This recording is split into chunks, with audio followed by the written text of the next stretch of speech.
with lies. How terrible is that?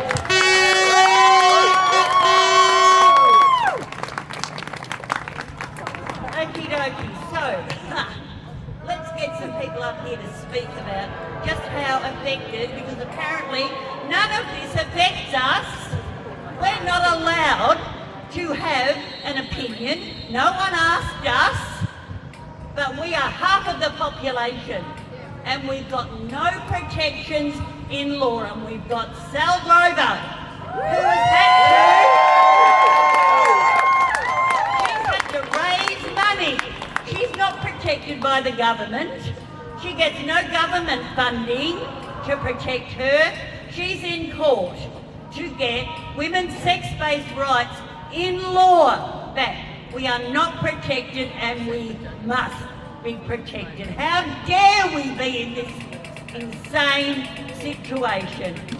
First speaker, Jasmine Sussex.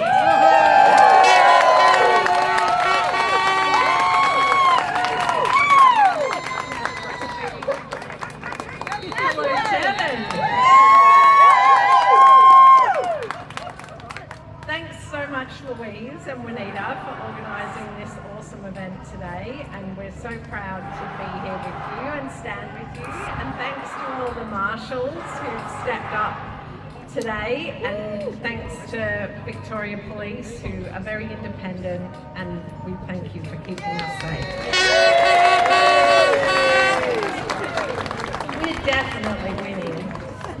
Just this week we've had Queen Camilla with our special queen, Joanne Rowland,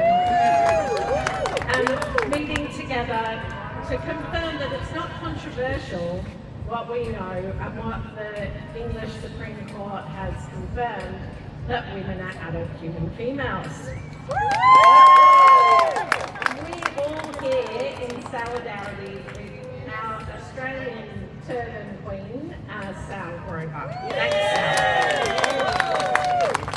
So I'm going to lean into the power of difficult women, and I encourage our Premier to do the same thing. It's a token of honour when people call you a witch. It is a misogynistic slur, but if you're using our power for good, then you can join with us. So I'm going to cast some spells today on some of the institutions of Victoria which have betrayed women, which should have known better because it was their job to protect us. So we're going to cast some spells, and you can join in with me. I'll tell you what we're casting spells for, and then we can pick which spells we're going to cast. I've got my wand, so it's going to be Expelliarmus, which is like throw away, you know, Obliviate, wipe their memories, Imperio, that's the more serious one. It is an unforgivable curse, but it's not criminal, don't worry, Vic Pol. And then there's the Crucius curse, for the scummiest scabby scabs who betrayed us, and they should suffer and burn in hell, frankly. So, to start with, the last 3 women Attorney Generals in Victoria. At the current, Sonia Kilkenny, boo! Not on you, Sonia, you're a disgrace. The previous, Jacqueline Symes, and Jill Hennessy. So, which spell should we cast on these 3 who've introduced all the disgusting laws that have stripped our rights and given men who say they're women more rights than actual women? So, I think it's the Crucius curse for these 3. Crucius! Okay, now respect Victoria. So for those of you who don't know, you probably all do, they're supposed to be part of our feminist architecture in this state. Their job is to primary prevention for women against male violence. In recent years, they've paired up with Zoe Bell Collective, which for those of you who don't know, is femme men who are supported by Respect Victoria, who are legislatively required to support women. But anyway, the Zoe Bell Collective have run a special program that's been touted all over this town of ours. Now it's quite hard to get the language right, so it's for trans femmes to protect them from violence against cis men. So I think we all know what that is and why that should be no to men's violence, or Gay Men's Collective that should be looking after the trans femmes in the Zoe Bell Collective. So, I don't know which one. But I think Imperio, it's a mind control spell, so we need to bring them out of the cult. So, Imperio. Okay, now, I can barely speak, I'm so angry with this women's charity called SANS, which is a stillbirth and neonatal death charity, and they routinely dehumanise women who've experienced infant loss and miscarriage as birthing people, and whatever other appalling terminology they use that claims that miscarriage and neonatal death is not something that only women can experience. So pretty much, I would say SANS, it needs to just die and come back to life. So I think let's obliviate it and make it forget everything it ever knew about this whole ideology. Obliviate! Yep, all right, now the prick scabs up the road, Victorian Trades Hall Council, who in 2018-19 started running International Women's Day interference, where men who say they're women were given pride of place up the front of the rally to dictate to women who are actually women. Oh.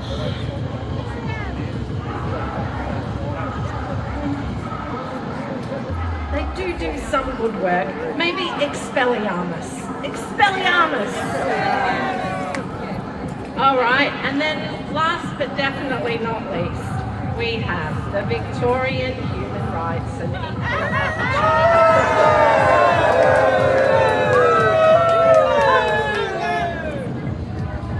I'm not sure what it says in the vilification legislation about what I say about this institution, but I won't be saying anything about any individuals within the institution.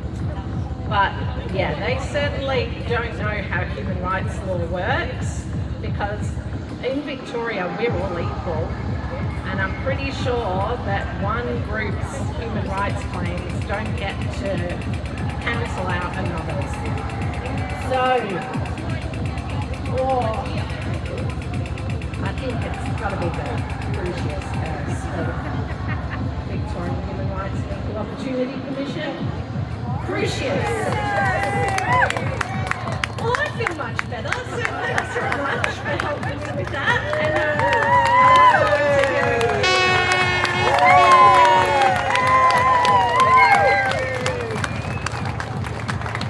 Thanks, Jasmine. Fabulous. Okay, next we've got Nick Mowbray, who lives in the same place as I do, in Ballarat. And so welcome from the Lesbian Action Group.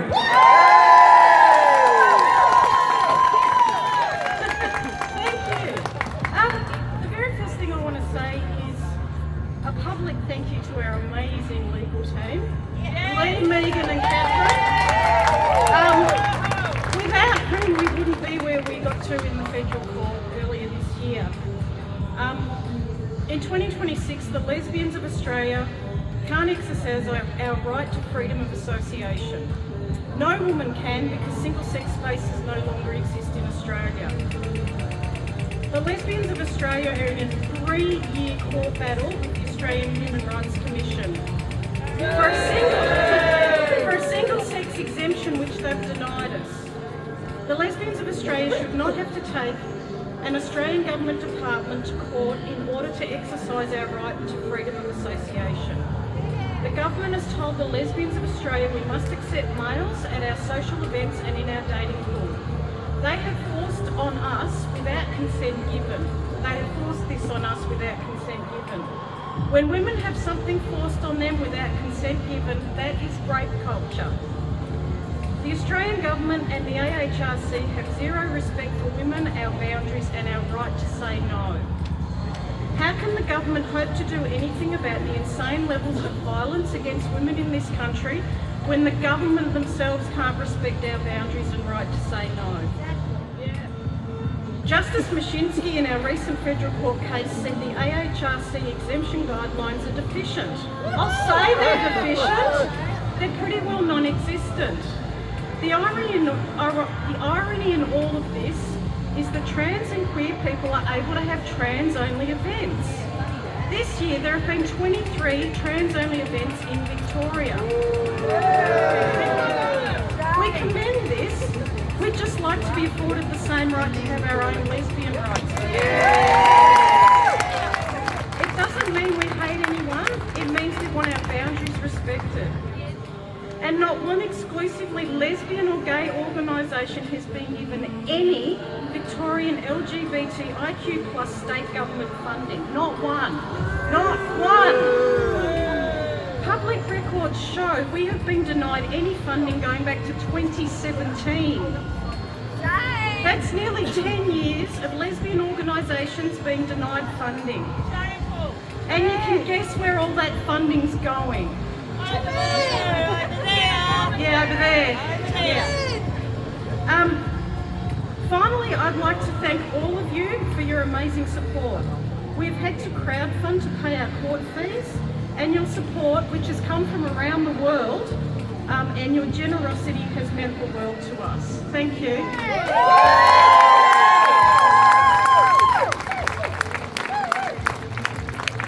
Thanks so much, Nick. Wow. I tell you what, we just don't even understand how you can vote for same-sex marriage, and because, you know, that's homosexuality, and now homosexuality, it appears that that's transphobic. Make it make sense. Okay, our next speaker is my co-organiser, Juanita Morgan. Thank you. Hello, Melbourne! It is an honour and a privilege to be able to stand up here with all of you. Thank you all for coming. And as you can see, we are 100% safe, but we have to stand here and have all of this police and all of this protection for us to be able to say we don't want men in women's spaces. That is insane. It's 2026. It's supposed to be a time of progression, but for women it's been nothing but regressive. Our rights have been removed in law. We only have one right left in law, and that's the right to vote. In 1902, Australian women were the first to get the right to vote and stand in Parliament. Also in 1902, we got the first female-only toilets on the corner of Russell and Burke Street. Why, you ask? Because prior to that, we had to have the urinary leash. What's that, you say? It meant we could only leave our homes for as long as our bladder would hold on, because we had to go back home and go to the toilet. Well, 2013, what happened? Julia Gillard, the Labour Party, removed our sex-based rights to have female-only spaces. We don't exist in law anymore. Over time, our rights have been stripped away. We've had to beg and plead to get our rights throughout history, and now, once we got them, they then started reversing them. But what did they do? Did they do it loudly? No, they did it quietly and stealthily. In 2019, here in Victoria, Daniel Andrews, what a guy, removed our rights by introducing self-ID legislation. It was done behind closed doors, in secret. No women's groups were allowed to be at the table. Only men's groups were allowed at the table. So now, any man, all he has to do is say, I identify as a woman, and he has the legal right to walk in to any space that was designated for us. So that means the worst of the worst have the legal right to be in there. And now, because of Giggle v Tickle, our federal judges have said, basically, all men are legally women if they say they are. So therefore, our rights are gone. They don't exist. How come this is okay? Politicians, why are you refusing to give us our sex-based rights back? And more importantly, why did you take them away in the first place? We all know why. Because of men. At the end of the day, again, we are invisible in law. Again, we don't matter to the majority of our politicians. We can all count on a few fingers of how many politicians actually stand up for our rights. The majority have stayed silent. A few of them are putting their heads up now going, oh, we'll talk about it now. But we're not invisible. And they have to remember that. We vote. So find who you want to stand for and stand behind them loudly.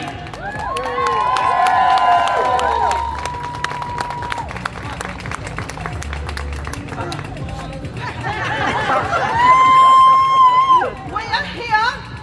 Oh, sorry, the other thing I was going to say is, because of our politicians, again, they're strengthening and expanding hate speech laws so that we're not allowed to step up here and say we've lost our rights. Why do our politicians not want women of Australia to have a voice? Why? We are 51% of the population, so why are we invisible? We are not. We are only going to get louder and louder and louder. We will not stop. Nothing will stop us. We've watched our sisters in the past stand up, and we are stepping up, and we're getting louder and more and more. Louise and I have been on the streets of Melbourne every week going around with our billboard signs. And guess what? In the last 12 months, the majority of the people come up to us and give us the thumbs up and say thank you. We get people wanting to take photos of us. One woman from China even wanted to take a photo of us. We've gone global. So speak up, because when you talk, people are listening. They really, really are. So thank you, Melbourne. Fight on. Do not give up.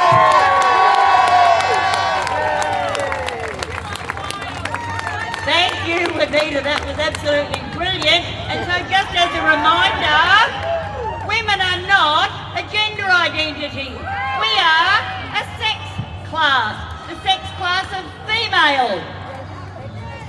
No men are in the sex class of female, ever, before. What did she say? That was another time? It's a whole, can't even remember how many years ago. Not that many. So, here we are, and our next speaker, thank you so much, for someone who noticed, crazily, that there are a couple of fellas in a women's sports team. Noticed it, and the fellas got a bit upset about that. And as it also happens, just quickly, I found out in my town that in the girls' netball side, there's boys playing, and the girls have been told not to say anything. The parents have also been told not to say anything. The kids are waiting for the adult to fucking adult. Come on. Kira Smith, everybody.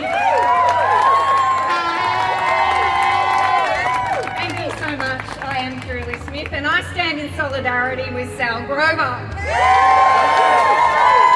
She's one of the few people that actually understands exactly what I'm going through. I also stand with Jasmine Sussex and Dr. Gillian Spencer and Dr. Andrew Amos and Drew Hutton and the countless other people that have been penalised for speaking a simple truth that men are not women. You know, once upon a time, slavery was lawful, but the law was wrong. Once upon a time, racism and apartheid were lawful, but the law was wrong. Today, in 2026, right here in Australia, it is lawful for men to say that they're women and identify as women, but that law is wrong.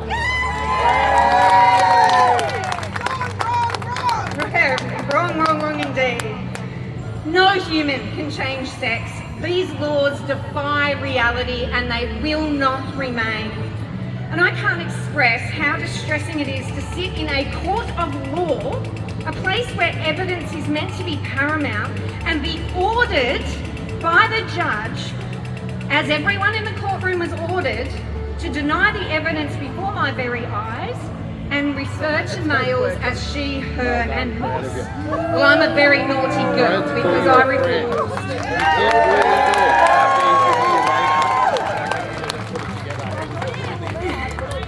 I don't know, maybe the police need to be here because I'm under a 2-year apprehension of violence order for using an image posted in the public domain by the football club themselves. I simply reposted that image and asked, why are men in women's sport? I used that image for my registered political policy campaigning as an example of woeful policy failure. I never named this person. I didn't direct my advocacy towards this person. I've never even met this person. And I use that image in exactly the same way that we've all used the image of people like William Leah Thomas, the swimmer, or Iman Khalif, because people need to see the images of males bashing women in their head and calling it sport. But we're not allowed to do that in Australia because that's called violence. How many women do you genuinely know at risk and can't get the protection they need? It's because the police are all here today making sure that middle-aged, overweight females don't call men who wish they were women. I've had police turn up at my door to tell me I've been mean, to tell me it's not kind, and to tell me I must appear in court for doing so. I will. But the thing is, it's not mean, it's kind to tell the truth. But wait. There's more. I've also been found guilty of vilification for using these images, posting them in the public domain that were already posted by the football associations themselves. I identified these players, not by name, and I asked, why are they leading the goal scoring? Why are they getting the awards that women should get? Why do women have to sacrifice their dignity? Why do they have to be humiliated on a sporting field by accepting these blokes on their teams? My guilty of vilification verdict came with orders to pay $95,000. And it would double if I didn't pay in 30 days. Oh my gosh. They're just making up the law as they go along, seriously. I didn't pay, and I still haven't paid.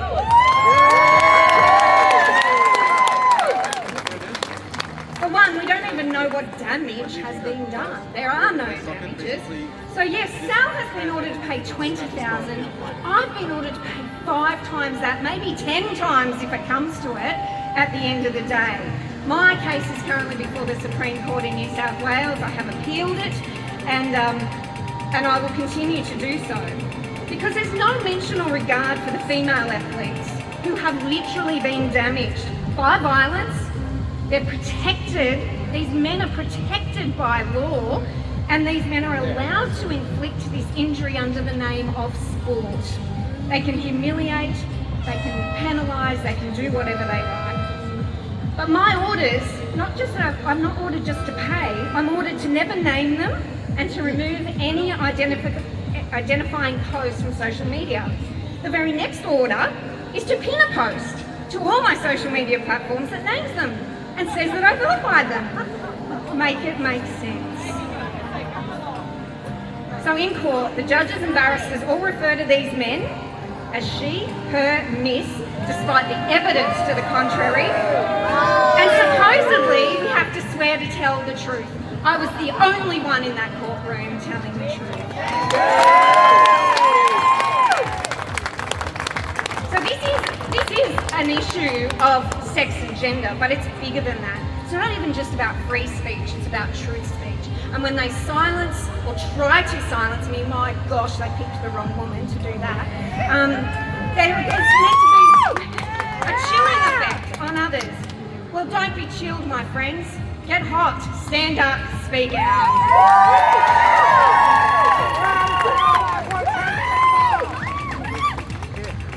So I've been ordered to pay an extraordinary amount of money in damages, despite the fact there's no evidence of any harm being done, and that I've misgendered them.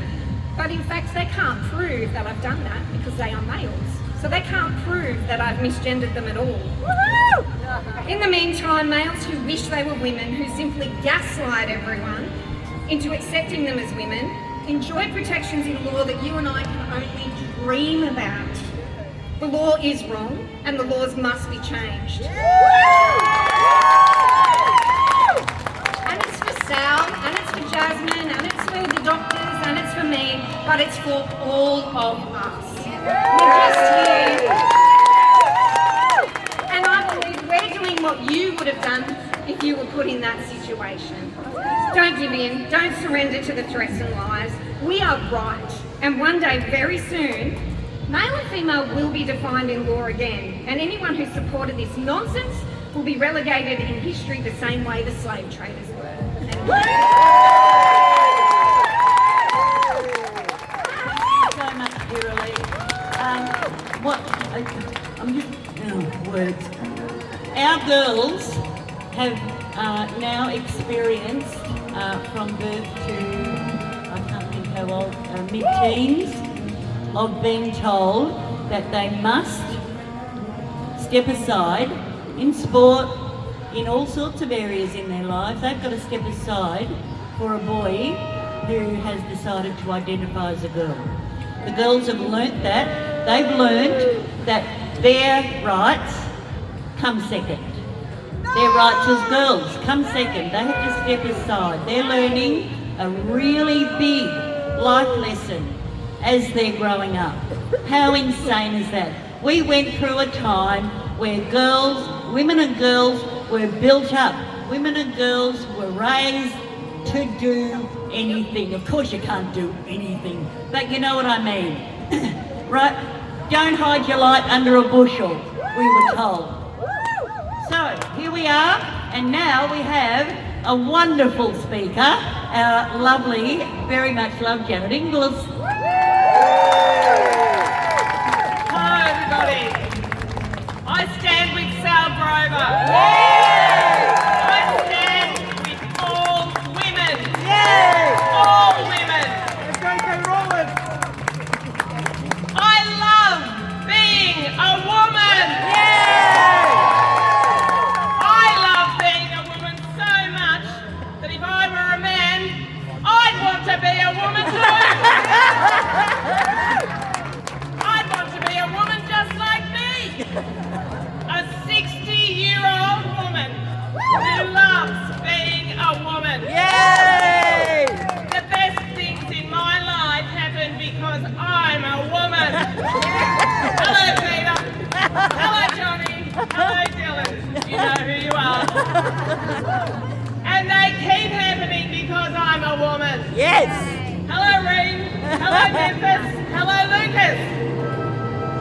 I love being with women.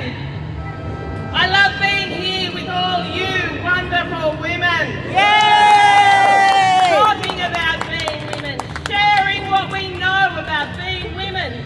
There is nothing that compares to the company of women.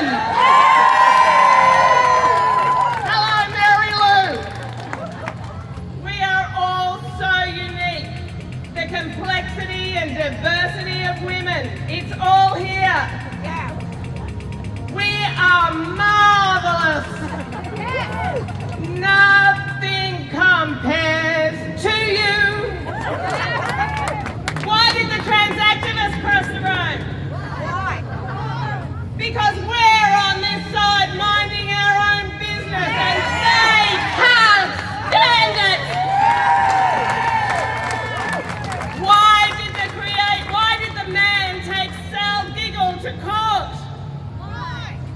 because women were on it minding our own business and he couldn't stand it. Woman is not an identity. A woman is the embodiment of a discrete and diverse class of human. The type of human no man can ever be. Hey! No matter how much he hates being a man. Sucks to be them.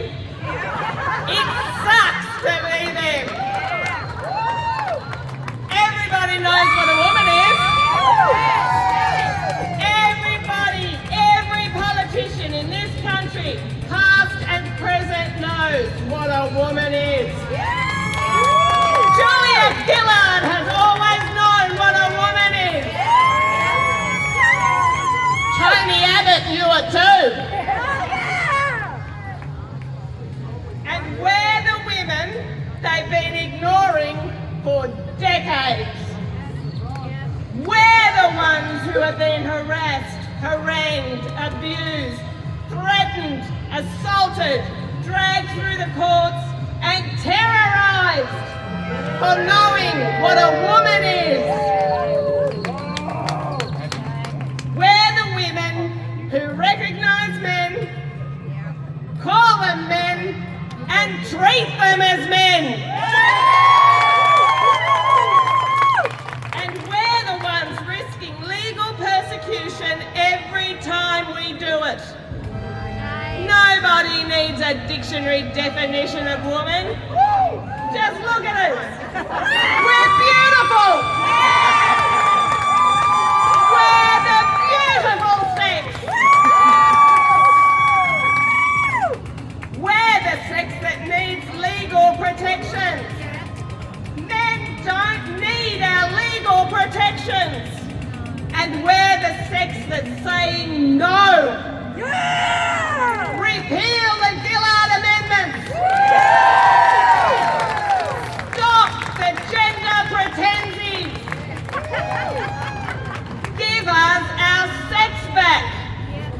End the persecution of women.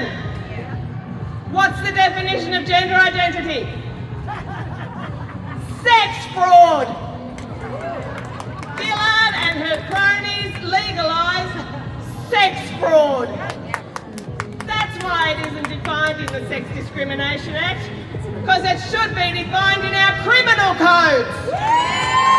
Not a protected characteristic in the Sex Discrimination Act. Every politician in our parliament today knows what sex fraud is, and they know gender identity is sex fraud. They all know Sal Grover is the victim of legalised sex fraud. And with precious few exceptions, they are doing nothing about it. Nothing. They end the gender pretensies. Repeal the Gillard Amendments. Because when men have women's rights, women have no rights.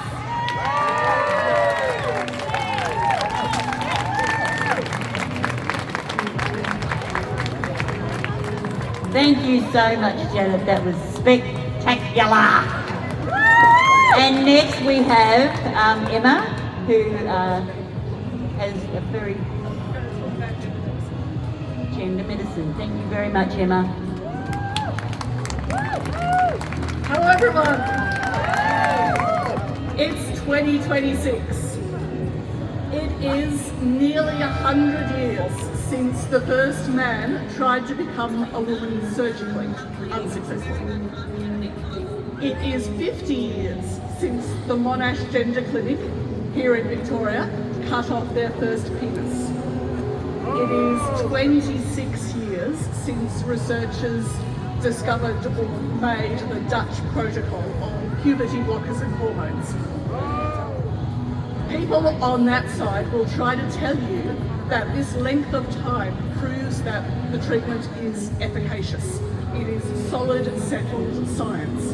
I want to explain how that con works. Firstly, file draw effect. After a surgeon has cut off their first penis, their attitude as a researcher changes from find out if this is a successful treatment for their distress to prove that it is a successful treatment for their distress. No researcher who has done gender treatments is looking at this in an unbiased fashion. And biased researchers produce biased science. It is often held that people who don't work in gender medicine should not be assessing the quality of research. In fact, it's the opposite. People who do work in the field should not be checking whether Right, police over there it has been successful. and police on horseback. Researchers Sorry, just like a couple of steps back, thank you. tell when they have financial interests. But nobody makes people say when they have a deep emotional investment in their research coming out one particular way. The second way that the con works, flood the zone. There are many pieces of research which follow children for 2 years, or 3 years, or 6 months, and say, hey, these children seem to be doing fine after that time. There is an invisible line that happens at about 7 years. After that point, nobody wants to follow any cohort of subjects of this treatment. There is almost nothing that is long-term follow-up. Why? Because if you want to prove that something works, then the best thing is research showing that it works, but the second best thing is no research showing the opposite. And the third way that this con works is that the science is chosen by politicians. People will tell you this paper is a good paper. It is representative of the science. But the good papers are all chosen so that they show the good politics. When people tell you that this is settled science, don't believe them. Science has been prostituted to politics. And we will not know what's really going on until we fix that. Thank you.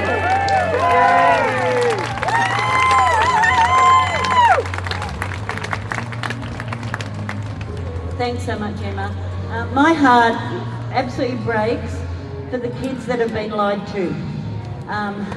The families that have lost children because of this, I don't know if it's an epidemic, it's just absolutely bonkers. Families have broken up because some families don't go along with it. They've got love clubs in schools, they've got social groups in towns that will gather up the troubled kids and love bomb them. What kid doesn't love that? It's fantastic. They've got a wonderful ready-made social group. There's always going to be kids that are a little bit weird. They're just always going to be, and a lot of those kids are going to be gay or lesbian. Yay, how fabulous. Sadly, that's not happening because all those kids are being told that they've got the wrong body and they need drugs and they need surgeries to fix them when there's nothing wrong with them. Okay, so thank you very, very much, Emma. And now we've got Drew Hutton, if you'd like to come up and speak. Drew's, as most people know, is one of the founders of the Greens. Sadly, the Greens have lost their way, and I don't know if anybody votes for the Greens anymore. But thanks very much, Drew.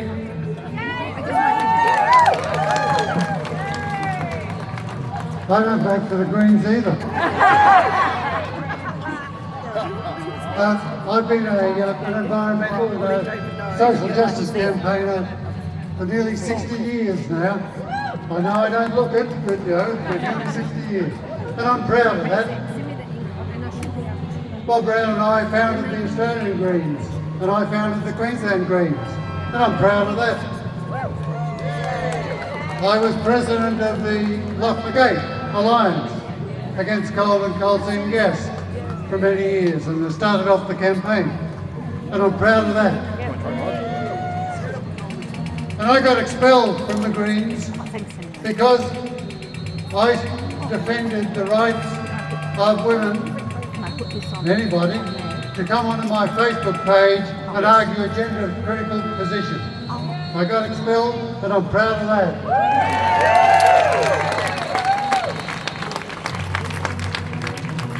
Thank you. And I took them to court, and I made them give me my membership back. And after I got my membership back, I resigned, and I'm proud of that. And when I was with Lock the Gate, we had to start from scratch, really. The coal seam gas industry was going